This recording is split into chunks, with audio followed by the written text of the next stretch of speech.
I just thought of uploading another video right after the previous one because why not? Recently, I was thinking about a conversation that I had with my mate, one of my best mates, actually, Jerry. Shout out my boy Jay.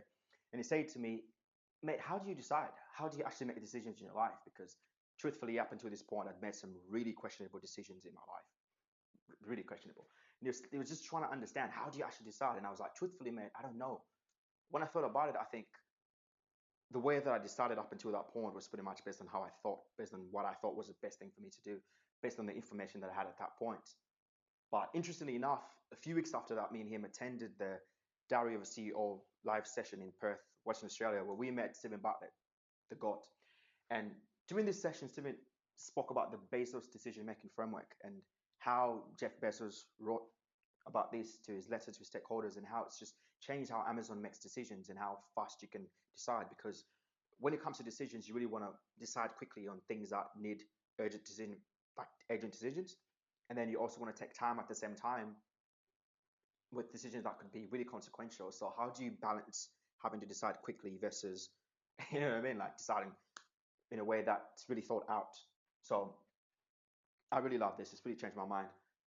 On the x-axis, you've got the impact, which is how consequential or inconsequential a decision is going to be. That is, the level of consequences is going to be really consequential. It's going to be, you quitting your job and then you can't provide for your family. That sounds consequential to me.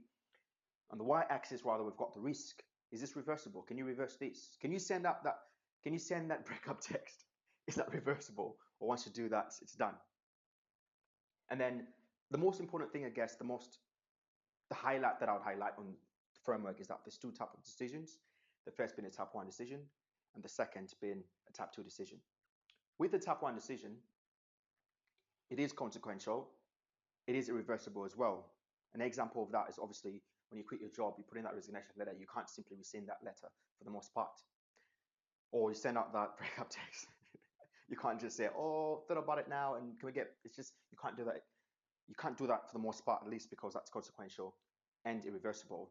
And so for type 1 decisions, you really want to decide slowly. You want to explore scenarios, and you want to leverage your team input as well. In my personal life, what I usually do is I look up studies, like what does the study say? What's the evidence-based way of doing what I'm trying to do? Because I'm not just going to decide something that's consequential and irreversible in a heartbeat like I used to do in the past. On the other side, the type 2 decisions are just inconsequential and they're reversible for the most part. For example, finding a parking spot. It doesn't really matter whether I park here or whether I park over there. I could get a fine for the most part, and we could argue whether or not that's reversible or irreversible. It might be reversible if it's not me who's driving, for example. I could say my mate was driving. Please don't take parking ticket advice from me.